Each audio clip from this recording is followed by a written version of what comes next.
آپ لوگ پہنچے ہوئے تھے ساتویں آسمان پر، تو برائے مہربانی میرا بیان سننے کے لیے ذرا زمین پہ تشریف لیں۔ تو ہمارے سنیوں کا یہ معاملہ ہے، ہمارے لڑکے چرس پئیں، موالی ہوں، نماز پڑھیں نہ پڑھیں، پوری رات نعتیہ محفل میں بیٹھیں، فجر کا وقت آئے تو گھر میں چلے جائیں، جماعت چھوڑ دیں، نماز فرض ترک کر دیں، جماعت واجب نماز فرض وہ فکر نہیں ہے، پوری رات نعت خوانی میں بیٹھیں، اور یقین کیا دلایا جائے، تم سرکار کی محبت میں آئے ہو۔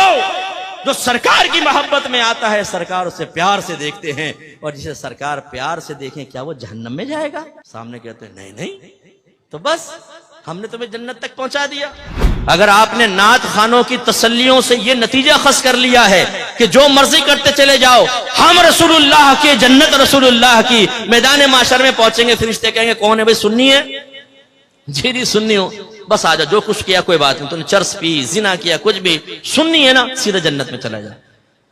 جنت تو تمہارا انتظار کر رہی ہے۔ اگر یہ خواب آپ کو دکھائے گئے ہیں تو خدا را مفتی منیب روان صاحب کے اس قول پر عمل کر لیں۔ ایک جگہ بیان چل رہا تھا، پروگرام تھا، مفتی صاحب بھی تھے، میں بیٹھا ہوا تھا، نعت خوان وہ پہنچا رہا تھا لوگوں کو ادھر سے ادھر 2 منٹ میں، جو ہمارے اکثر نعت خوانوں کی عادت ہوتی ہے، کوئی بیٹھا ہو تو بھائی ناراض نہ ہو، وہ پہنچے ہوئے اوپر مفتی صاحب۔ ہمارے سنیوں کا یہ معاملہ ہے، ہمارے لڑکے چرس پئیں، موالی ہوں، نماز پڑھیں نہ پڑھیں، پوری رات نعتیہ محفل میں بیٹھیں، فجر کا وقت آئے تو گھر میں چلے جائیں، جماعت چھوڑ دیں، نماز فرض ترک کر دیں، جماعت واجب نماز فرض وہ فکر نہیں ہے، پوری رات نعت خوانی میں بیٹھیں، اور یقین کیا دلایا جائے، تم سرکار کی محبت میں آئے ہو۔ جو سرکار کی محبت میں آتا ہے سرکار اسے پیار سے دیکھتے ہیں، اور جسے سرکار پیار سے دیکھیں کیا وہ جہنم میں جائے گا؟ سامنے کہتے ہیں نہیں نہیں، تو بس ہم نے تمہیں جنت تک پہنچا دیا۔ شارٹ کٹ کے ذریعے یہ خواہ تعلیم حاصل کر رہے ہیں، یہ نماز پڑھ رہے ہیں، یہ روزہ رکھ رہے ہیں، یہ گناہ سے بچ رہے ہیں، یہ بیچاروں کو تو پتہ نہیں۔ نعت خان کے پاس ایک عظیم شارٹ کٹ، 1 منٹ میں آپ کو سیدھا جنت کا راستہ دکھا کر، فرشتے بھی کہیں گے کہاں گیا؟ وہ نعت خان کے دامن میں وہ چھپ کر سیدھا جنت الفردوس کے اعلیٰ مقام پر وہاں بیٹھ کے حوروں کے ساتھ چائے پی رہا ہے 2 منٹ میں۔ بھائی اس خواب کی دنیا سے باہر نکل آئیں۔ آپ پہ اور مجھ سے بڑے صحابہ کرام عاشق رسول تھے، ان کی کوئی ایک مثال ایسی بتائیں کہ انہوں نے نبی کریم کے فرمان سننے کے بعد ایک کان سے سنا، دوسرے کان سے نکالا، اور انہوں نے یہ عرض کیا ہو معاذ اللہ کہ آپ کا بنایا ہوا معیار ٹھیک ہے، یہ آپ اپنے پاس رکھیں، لیکن ہم یہ کہتے ہیں کہ آپ کی محبت ہمیں جنت تک پہنچائے گی، لہذا ان تکلفات کی ضرورت نہیں، ہم ویسے جنت میں پہنچ جائیں گے۔ ہے کوئی صحابی ایسا؟ نہیں۔ وہ عشق میں کامل و اکمل تھے، تو کس وجہ سے تھے کہ انہوں نے نبی کریم کی اطاعت کی۔ آج ہمارے سنی نعرہ لگاتے ہیں غلامی رسول میں موت بھی قبول ہے، جو ہونا عشق مصطفیٰ تو زندگی فضول ہے۔ پھر ایک دوسرے کو دیکھتے ہیں کیسا لگا نعرہ، دوسرے کہتا ہے واہ کیا نعرہ لگایا تم نے یار، بلڈ سرکولیشن تیز ہو گئی۔ اچھا بھائی کر لے تیز، اب یہ نعرہ بھی لگا کہ غلامی رسول میں داڑھی بھی قبول ہے، کیونکہ سرکار نے فرمایا داڑیاں بڑھاؤ، مجھے چھوٹی کرو، اور یہودیوں کی صورت مت بنو۔ یہ نعرہ لگا غلامی رسول میں باقاعدہ علم دین سیکھنا بھی قبول ہے، کہ آپ کے نبی نے فرمایا طلب العلم فریضۃ علی کل مسلم، علم کا حاصل کرنا ہر عاقل بالغ مسلمان مرد و عورت پر فرض ہے۔ اپنے گھر والوں کو نیکی کا حکم دیں، برائی سے روکیں، کیونکہ اللہ نے فرمایا وَأْمُرْ أَهْلَكَ بِالصَّلَاةِ وَاصْطَبِرْ عَلَيْهَا لَا نَسْأَلُكَ رِزْقًا نَحْنُ نَرْزُقُكَ۔ اپنے گھر والوں کو نماز کا حکم دے اور خود بھی اس پر ثابت قدم رہے، ہم تم سے رزق کا سوال نہیں کرتے، رزق تو ہم تمہیں عطا فرمائیں گے۔ یا ایھا الذین آمنوا قوا انفسکم واہلکم نارا وقودھا الناس والحجارہ، وہ میں نے آیت پہلے بھی آپ سے سنا۔ تو کریں اپنے گھر والوں کی اصلاح۔ بیوی پڑی فجر میں خراٹے لے رہی ہے، شرم و حیا نہیں ہے کہ بیوی کو اٹھاؤ۔ جوان بیٹا پڑا سو رہا ہے، یہ نہیں کہ لات مار کے اٹھائے کمبخت اٹھ۔ ہاں اگر گورنمنٹ آف پاکستان یہ اعلان کر دے جو فجر کی نماز با جماعت ادا کرے گا اس کو 5000 روپے ملیں گے، یہی ابا ہوگا، یہی تھکا ہارا بیٹا، یہی زلفوں کی اسیر بنانے والی لیلا۔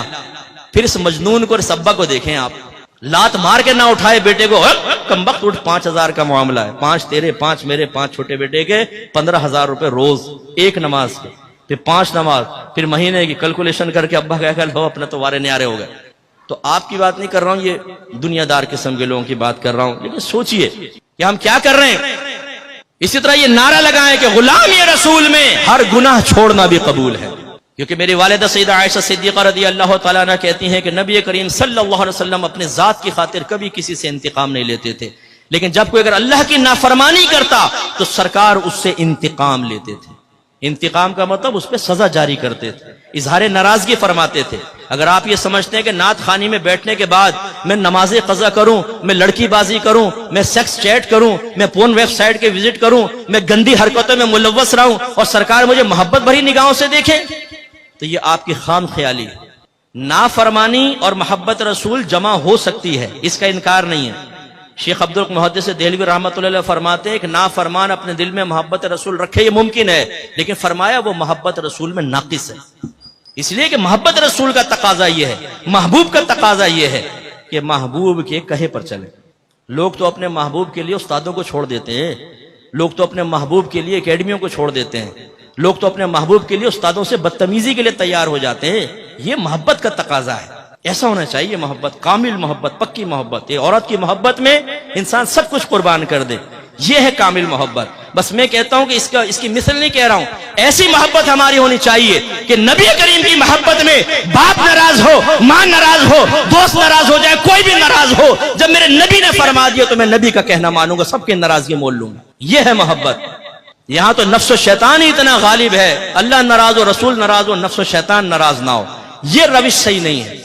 تو اس لیے میں آپ سب سے گزارش کرتا ہوں، آئیے الحق اسکالرز اکیڈمی آپ کو دعوت دیتی ہے، یہاں پر آ کر قرآن سنیں، دین سیکھیں، عقائد کی اصلاح کریں، تزکیہ نفس کریں، کتاب اور حکمت سیکھیں، آپ خود بھی سیکھیں، عمر کے کس بھی حصے میں ہوں۔ میں اپنے بزرگوں سے عرض کرتا ہوں، آئینے میں اپنے سفید بالوں کو دیکھ کر یہ سوچنا کہ اب تو عمر گزر گئی چھوڑ دو، نہیں۔ ایک بزرگ کے پاس ایک بوڑھا شخص آیا، کہنے لگا میں توبہ کرنا چاہتا ہوں۔ آپ نے فرمایا کہ بہت دیر سے آئے۔ اس نے کہا حضور بہت جلدی آ گیا ہوں کیونکہ موت سے پہلے آیا ہوں۔ تو یہ نہ سوچئے کہ جی ہم نے تو پوری زندگی گزار دی، اب کیا علم سیکھے، نہیں۔ اگر آپ اس طرح چلے گئے تو ہو سکتا ہے جوانی میں کی گئی غلطیوں کا خمیازہ بھگتنا پڑے۔ سفید بالوں کا مطلب یہ نہیں ہے کہ اگر آپ کی زبان سے جوانی میں کلمہ کفر نکلا تھا تو معاف کر دیا جائے گا۔ آپ اگر نمازیں قضا کرتے رہے تھے تو صرف آپ کی سفید داڑھی کو دیکھ کر نمازیں قضا کرنے کا گناہ معاف کر دیا جائے گا۔ یہ کہاں سے آپ نے نتیجہ نکالا ہے؟ آپ بھی سیکھیے اور اپنے بچوں کو اور خصوصاً بیٹیوں کو یہاں ضرور داخلہ کروائیں، علم دین سیکھیں اور پکے سنی بنیں، پکے مسلمان بنیں کہ جو اپنے مذہب کو بیان کرنا جانتا ہو، مذہب کا دفاع کرنا جانتا ہو دلائل کے ساتھ، پھر مجاہدین پیدا ہوں گے۔